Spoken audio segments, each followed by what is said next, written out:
உப்பு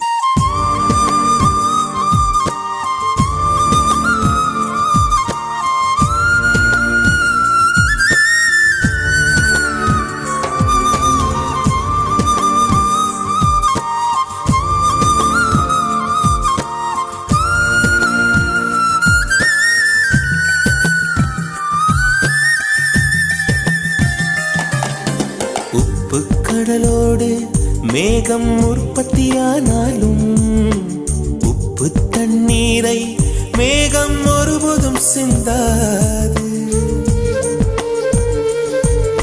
மலையில் விழுந்தாலும் சூரியன் மரித்து போவதில்லை.